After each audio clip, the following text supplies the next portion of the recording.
بسم اللہ الرحمن الرحیم الحمدللہ وکفا وسلام علی عبادہ الذین اصطفیٰ اما بعد۔ معزز سامعین و ناظرین کرام، السلام علیکم ورحمۃ اللہ تعالی وبرکاتہ۔ آج کی یہ ویڈیو میری ان دوستوں کے لیے ہے جو کہتے ہیں کہ ہمیں عربی عبارت حل کرنے مشکل یعنی دقت پیش آ رہی ہے۔ تو دوستو، آپ نے پریشان بالکل نہیں ہونا، کیونکہ میں نے اپنے اساتذہ کرام سے عربی عبارت حل کرنا شروع کی ہے۔ تو میں آج آپ کو اس ویڈیو میں یہ بتاؤں گا کہ مضاف اور مضاف الیہ کی پہچان کس طرح کرتے ہیں۔ اس کے لیے جو پہلا قاعدہ ہے، مضاف اور مضاف الیہ کی پہچان کے لیے پہلا قاعدہ ہے کہ نام سے پہلے بغیر الف لام کے کوئی بھی اسم آ جائے تو یہ بھی آپس میں مضاف اور مضاف الیہ ہوتے ہیں، بشرطے کہ پہلا اسم نکیرہ ہو۔ آپ سکرین پر مثال دیکھ سکتے ہیں، کتاب اللہ، کتاب نکیرہ ہے اور اس میں جلالت شریف کے ساتھ یہ مضاف اور مضاف الیہ ہو رہے ہیں۔ قاعدہ نمبر 2، نام سے پہلے بغیر الف لام کے اگر دو اسم آ جائیں تو یہ بھی آپس میں مضاف اور مضاف الیہ ہوتے ہیں۔ آپ سکرین پر مثال دیکھیں، خلف رسول اللہ صلی اللہ تعالی علیہ وبارک وسلم۔ اب یہ دو نکرہ ہیں، یہ اس میں جلالت شریف کے ساتھ مضاف اور مضاف الیہ ہو رہے ہیں۔ قاعدہ نمبر 3، اگر نام سے پہلے بغیر الف لام کے 3 اسم آ جائیں تو یہ بھی آپس میں مضاف اور مضاف الیہ ہوتے ہیں۔ اب 3 اسم آ جائیں، نام سے پہلے بغیر الف لام کے 3 اسم آ جائیں تو یہ بھی آپس میں مضاف اور مضاف الیہ ہوتے ہیں۔ 3 اسم کی مثال کیا ہے؟ یہ تینوں نکیرہ ہیں، باب قیام شہر رمضان، یہ تینوں نکیرہ ہیں اور یہ رمضان کے ساتھ مضاف اور مضاف الیہ ہو رہے ہیں۔ چوتھا قاعدہ، 3 سے لے کر 10 تک کے عدد، 3 سے لے کر 10 تک کے عدد یہ ہمیشہ اپنے ماں بعد اسم کی طرف مضاف ہوتے ہیں اور وہی اسم ان کی تمییز بنتا ہے۔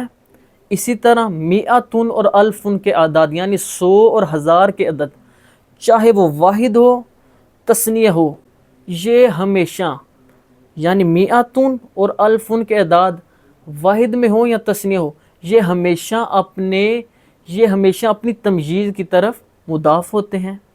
مثال کے طور پر مثال اوپر دیکھ سکتے ہیں، سبعۃ ایام مئۃ عامل الف سنہ، یہ 3 عدد کی مثال تھی۔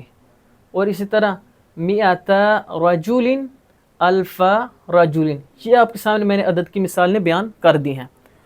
اب 5واں قاعدہ، کسور اکثر مضاف ہوتی ہیں، یعنی کسریں یہ اکثر مضاف ہوتی ہیں۔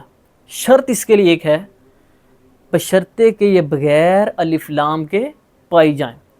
9 کسریں ہیں، سماعت فرمائیں، نصف، ثلث، ربع، خمس، سدس، سبع، ثمن، تسع اور عشر، یہ 9 کسریں جہاں بھی آپ دیکھیں الف لام کے بغیر تو آپ نے ان کو بھی آپس میں مضاف اور مضاف الیہ بنا دینا ہے، بشرطے کہ بغیر الف لام کے ہوں۔ ان کی مثال میں بیان کر دیتا ہوں، نصف اللیل نصف النہار۔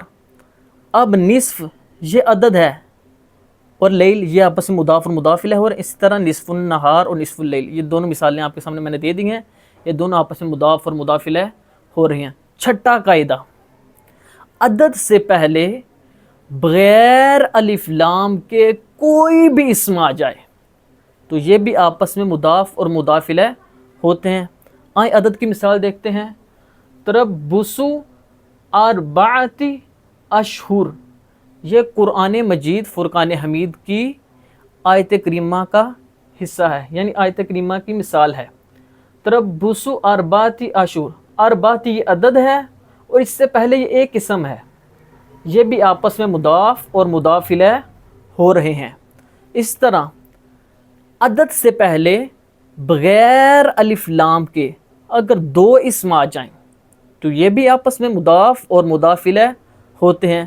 اب دیکھتے ہیں کہ عدد سے پہلے جو بغیر الف لام کے 2 اسم ہیں وہ کون سے ہیں۔ راسی، کلی، میاتی، یعنی الات حرف جار ہو گیا نا، علی رأس کل میاتی، میاتی عدد ہے، ہم نے پڑھا تھا کہ عدد سے پہلے دو اسم، یہ دو اسم ہو گئے، اور میاتی عدد، یہ دونوں رأس اور کلی یہ میاتی کے ساتھ مضاف اور مضاف الیہ ہو رہے ہیں۔ یہ میں نے آپ کے سامنے عدد کی مثال دوسری بھی پیش کر دیا ہے۔ اللہ کریم کی بارگاہ میں دعا گو ہوں کہ اللہ تبارک و تعالی ہمیں یہ قواعد سمجھنے کی اور آگے پھیلانے کی توفیق عطا فرمائے۔ وما توفیقی الا باللہ۔